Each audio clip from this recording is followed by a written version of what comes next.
Welcome to active contracts Tamil. So என்னோட name Krishnamurthy. நான் SEBI register advisor கிடையாது. இந்த வீடியோ உங்களுக்கு ஒரு எஜுகேஷனல் பர்பஸ்க்காக மட்டுமே. ஸோ மார்க்கெட் கிட்டத்தட்ட ஒரு 1000 பாயிண்ட்டுக்கு மேலே நம்மளுக்கு ஒரு கேப் டவுன் நடந்திருக்காங்க. இன்னைக்கு சினாரியோ அதான். அப்போ இந்த சினாரியோவில் நம்ம காலையிலே ஒரு வீடியோ போட்டிருந்தோம். ஒரு பெரிய கேப் டவுன் நடக்குது, பர்சன்டேஜஸ் அதிகமாக இருக்குது. ஸோ அப்போ அந்த பர்சன்டேஜஸ் அதிகமாக இருக்கும் பட்சத்தில் கீழே போய் முடிக்கிறது அப்படின்றது இல்லை, மேலே வந்தால் புட் ஆப்ஷன் அப்படி கொடுக்கப்பட்ட புட் ஆப்ஷனுக்குரிய ப்ரீமியம் வந்து கரைதற்கு அதிகமாக இருக்கும் அப்படின்னு சொல்லி அதுதான் இன்னைக்கு நடந்துருச்சு. அது எப்படி நடந்திருக்காங்க அப்படின்னா, ரெண்டு பேர் ஸ்பாட் விசஸ் ஃபியூச்சர் ரெண்டு பேரும் மாறுபட்டு இருந்தனால, அதாவது ஸ்பாட் அப்படின்றது ஓப்பன் அப்படின்ற ப்ரைஸுக்கு மேலேயே சஸ்டைன் ஆயிட்டாங்க. ஃபியூச்சர் அப்படின்றவங்க ஓப்பன் ப்ரைஸுக்கு கீழே சஸ்டைன் ஆயிட்டாங்க. இந்த டிஃபரன்ஷியேட்டை நீங்கள் சார்ட்டை பார்த்தீங்கன்னா தெரியும். நம்ம வந்து சார்ட்டை காமிக்க முடியாது, ஏன்னா சார்ட்டை காமிக்கிறதுக்கு செபியுடைய ரூல்ஸில் கிடையாது. அப்போ ஒரு கட்டத்துக்கு மேலே வந்து ஸ்பாட் விசஸ் ஃபியூச்சர் அப்படின்னு எடுத்துக்கிட்டா, ஸ்பாட் வந்து ஓப்பனுக்கு மேலே இருக்காங்க, ஸ்பாட் அகெயின் ஓப்பனை வர்றாங்க, ஓப்பன்கிட்ட வந்து சப்போர்ட் எடுக்கிறாங்க. ஃபியூச்சர் காலையிலேருந்து ஓப்பனுக்கு கீழே இருக்காங்க, ஒரு லோ வச்சுருக்காங்க, அகெயின் வந்துட்டு நியூ லோ அந்த நியூ லோ வைக்கும்போது இவங்க ஓப்பனுக்கிட்ட வராங்க, நியூ லோ வச்சுட்டு ரிவர்ஸ் ஆகும்போது இவங்களும் ரிவர்ஸ் ஆகி அகெயின் நம்மளுக்கு மேலே போயிருந்தாங்க. இதுதான் இன்னைக்கு சினாரியோவே. அப்போ ஒருத்தர் மேலே பிடிச்சிருக்கிறார், இன்னொருத்தர் கீழே பிடிச்சிருக்கிறார் அப்படின்றப்ப அந்த இடத்துல நம்மளுக்கு ப்ரீமியம் டிகே அப்படின்றது அதிகமாகுது. அப்போ அடுத்து என்ன இருக்கக்கூடியது நம்மளுக்கு பார்க்க வேண்டிய விஷயம் இம்ப்ளாய்டு வாலட்டிலிட்டி. அந்த இம்ப்ளாய்டு வாலட்டிலிட்டி இருக்க அதிகமாயிட்டே போயிருந்துச்சு. அப்போ கிட்டத்தட்ட ஒரு 45 டு 50 பாயிண்ட் பக்கம் போயிட்டாங்க இன்னைக்கு. அப்போ இந்த இம்ப்ளாய்டு வாலட்டிலிட்டியோட இம்பேக்ட் நாளைக்கு எப்படி இருக்கும் அப்படின்னு கேட்டிங்கன்னா, அதுக்கு இன்னொரு முக்கியமான விஷயம் இருக்கு. நேற்றுக்கு நம்ம க்ளோசிங் ஸ்ட்ரைக் ப்ரைஸை வச்சு நம்ம என்ன ப்ரீமியம் எடுத்திருந்தோம், ஆடட் ப்ரீமியம் அப்படின்னு எடுத்துக்கிட்டா நம்மளுக்கு ஒரு 254 பாயிண்ட் கிடச்சிருந்தது இல்லையா. ஆனால் இன்னைக்கு பார்த்துக்குங்க, கிட்டத்தட்ட 614 பாயிண்ட் இருக்காங்க. அப்போ ஒரு ஏடிஎம்ல எக்ஸ்பைரிக்கு இன்னும் 2 நாள் தான் இருக்கு. நாளைக்கு செவ்வாய்க்கிழமை, அடுத்த நாள் புதன்கிழமை. இந்த செவ்வாய்க்கிழமை புதன்கிழமை 2 நாள் தான் இருக்கு. ஆனால் ஏடிஎம்ல 614 பாயிண்ட் இருக்கு. அப்போ ஆப்ஷன் செல்லர்களுக்கு ரொம்ப ரொம்ப சாதகமாக கொண்டு போய் ப்ரீமியத்தை அதிகப்படுத்தி அவங்க கையில் கொடுத்தாச்சு. இனி அதை டிகே பண்ணுறது தான் வேலை இந்த 2 நாளைக்குள்ள. அப்போ கிட்டத்தட்ட நம்மளுக்கு இம்ப்ளாய்டு வாலட்டிலிட்டி 50 இருக்காங்க. ஒரு பெரிய ஹைலி வாலட்டைலாக இருக்கிறதுக்கு வாய்ப்பு அதிகமாக இருக்கும். ஏன்னா அந்த ப்ரீமியம் அப்படின்ற 600 பாயிண்ட் இருக்கக்கூடிய ஏடிஎம் ப்ரீமியத்தை 0 பண்ணணும் எக்ஸ்பைரி அப்போ. ஏன்னா ஏடிஎம் ப்ரைஸில் என்ன இருக்கும், எக்ஸ்பைரி அன்னைக்கு ஒரு ஏடிஎம்ல போய் மார்க்கெட்டை முடிக்கிறாங்க அப்படின்னா அந்த இடத்துல வந்து மார்க்கெட் இருக்கக்கூடிய கால் அண்ட் புட் ஆப்ஷன் ரெண்டுமே நம்மளுக்கு 0வில் தான் இருக்கும்.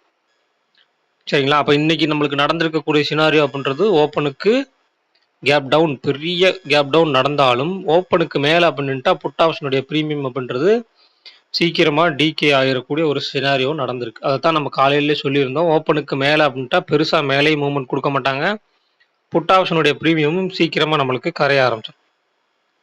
அப்போ நேற்றுக்கு நம்மளுக்கு இந்த புட் ஆப்ஷன் எடுத்துக்கலாம். 21,800 தான் மார்க்கெட் ஓப்பன் ஆச்சு. 21,800 3 ரூபா நேற்றுக்கு க்ளோஸ். இன்னைக்கு ஓப்பன் வந்து கிட்டத்தட்ட 108 ரூபா, 198 ரூபா. ஹை எங்கே போயிருக்காங்க பாருங்க, 365 ஹை வச்சுட்டு இப்போ 179. அப்போ கிட்டத்தட்ட இதில் 50% வந்து ப்ரீமியம் டிகே பண்ணியிருக்காங்க. புரியுதுங்களா. அப்போ 180, 365 பாதி 180 அப்படின்ற விஷயத்துல தான் நம்மளுக்கு 50% ஹையிலிருந்து டிகே பண்ணியிருக்காங்க.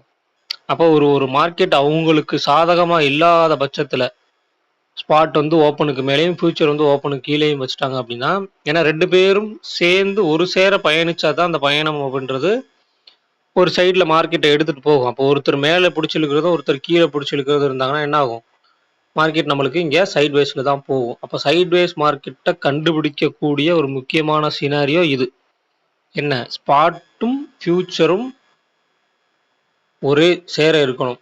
ஸ்பாட் ஓப்பனுக்கு மேலே இருந்துட்டு ஃபியூச்சர் ஓப்பனுக்கு கீழே இருந்தாங்க அப்படின்னா, இல்லை ஃபியூச்சர் ஓப்பனுக்கு மேலே இருந்துட்டு ஸ்பாட் ஓப்பனுக்கு கீழே இருக்காங்கன்னா, அந்த இடத்துல ஒரு சைட்வேஸ் சினாரியோ இருக்கும். ரெண்டு பேரும் ஒரு சேர பயணிக்கும் போது மார்க்கெட் வந்து அடுத்த கட்ட நகர்வை நோக்கி ஒரு சேர பயணிக்கிற மாதிரி இருக்கும். அப்போ அதை புரிஞ்சு வச்சுக்கணும். ரெண்டாவது, இன்னைக்கு குடுத்திருக்கக்கூடிய இந்த ஆக்டிவ் கான்ட்ராக்ட்ஸ் அப்படின்றது.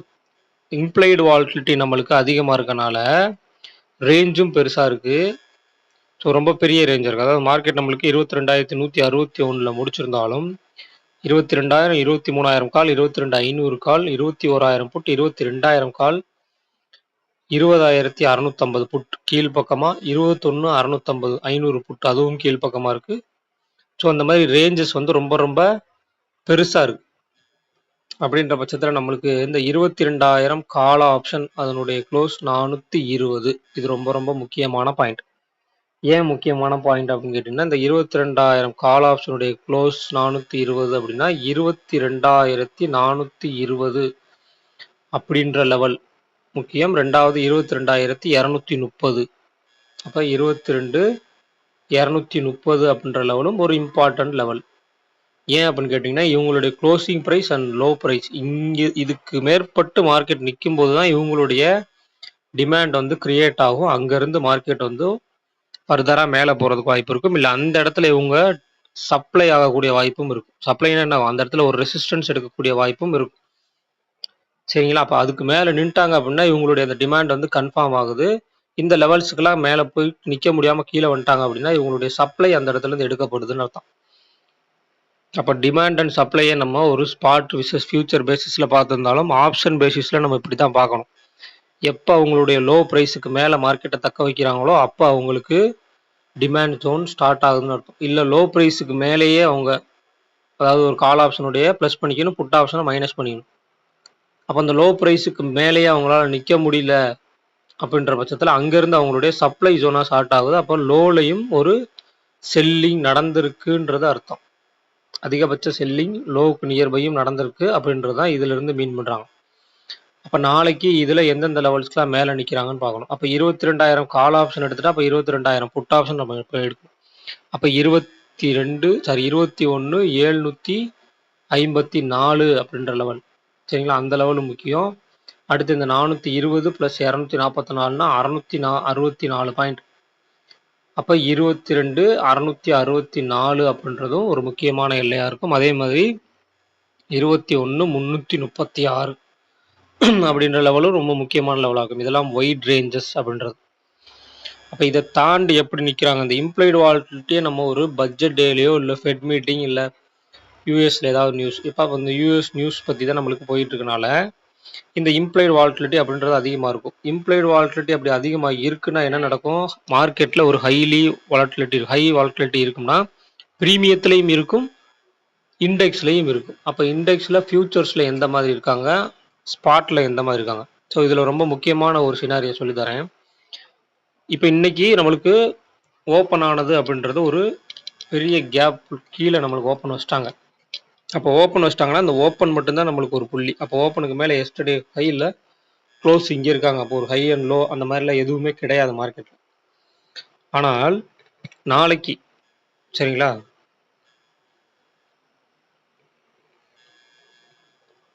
நாளைக்கு மார்க்கெட்டில் இந்த நியர்பை ஓப்பன் பண்ணுறாங்க, ஒரு எஸ்டர்டே ஹை அண்ட் லோவுக்கு உள்ளே ஓப்பன் பண்ணுறாங்க அப்படின்ற பட்சத்தில் அவங்களுக்கு ஒரு ரேஞ்ச் இருக்கும்.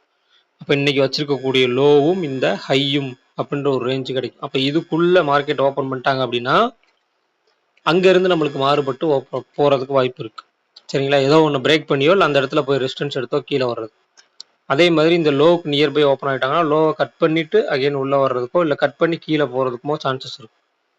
அப்போ இந்த ஹைலி வாலட்டைல் மார்க்கெட்டில் என்ன பண்ணுவாங்க அப்படின்னா மார்க்கெட் ஓப்பன் பண்ணி மேலே ஒரு சைடு கொண்டு போயிட்டு அகைன் கீழே வந்து அகைன் கொண்டு போயிட்டு மறுபடியும் இப்படி இந்த மாதிரி ஒரு சினாரியோஸ்லாம் ரொம்ப பெரிய வாலட்டிலிட்டியாக இருக்கும். திருப்பி ஓப்பன் ஆன இடத்துல வர்றதுக்காக இருக்கும்.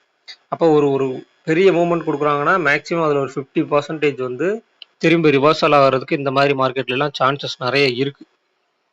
சரிங்களா? இதெல்லாம் புரிஞ்சுக்கணும். புரிஞ்சுட்டு அந்த இம்ப்ளைடு வாலட்டிலிட்டி அதிகமாக இருக்கிற போதெல்லாம் மார்க்கெட் எப்படிலாம் ஒர்க் பண்ணுறாங்க, எந்த மாதிரி சினாரியோலாம் நடக்குது, ஒரு பியரிஷ் சினாரியோவில் எப்படி நடக்குது, ஐவி அதிகமாக இருந்தால், ஐவி 50க்கு மேலே இருந்தால், ஒரு புல்லிஷ் சினாரியோ இருக்குன்னா புல்லிஷ் சினாரியோவில் ஐவி 50க்கு மேலே இருந்தால் எப்படி நடக்குது அப்படின்றதெல்லாம் ஒரு ரிட்டனாக நீங்கள் எழுதி வச்சுட்டீங்க அப்படின்னா அது உங்களுக்கு மனசில் பதிஞ்சிரும். ஜஸ்ட்டு வந்து பார்த்துட்டு டேட்டா வந்து ஞாபகம் வச்சுட்டு ஓகே இந்த டேட்டா இப்படி இருக்குது இப்படி நடந்திருக்குன்னா அது நம்மளுக்கு நாளைக்குன்னா ஞாபகத்தில் இருக்காது. ஒரு எழுதி வச்சுட்டீங்க அப்படின்ற பட்சத்தில் உங்களுக்கு நிறைய ஞாபகம் இருக்கும். அடுத்த இந்த மாதிரி சினாரியோ நடக்கும்போது அதை கொஞ்சம் பார்க்குறதுக்கு கொஞ்சம் யூஸ்ஃபுல்லா இருக்கும். சரிங்களா? ஸோ இந்த வீடியோ பிடிச்சிருந்துச்சு அப்படின்னா லைக் பண்ணுங்க, ஷேர் பண்ணுங்க, சப்ஸ்கிரைப் பண்ணுங்க. மறக்காம உங்க கருத்துக்கள வந்து கமெண்ட் செக்ஷன்ல கமெண்ட் பண்ணுங்க. ஸோ ஆப்ஷன் பையர் இருக்கீங்க, இல்ல ஆப்ஷன் பையர்ல நீங்க ஒரு பிகினரா இருக்கீங்க அப்படின்ற பட்சத்தில, இன்னும் 2 நாட்கள் மார்க்கெட்ட ஒத்தி தள்ளி இருக்கிறது அப்படின்றது ரொம்ப ரொம்ப நல்லது. சரிங்களா? ஸோ நன்றி, வணக்கம்.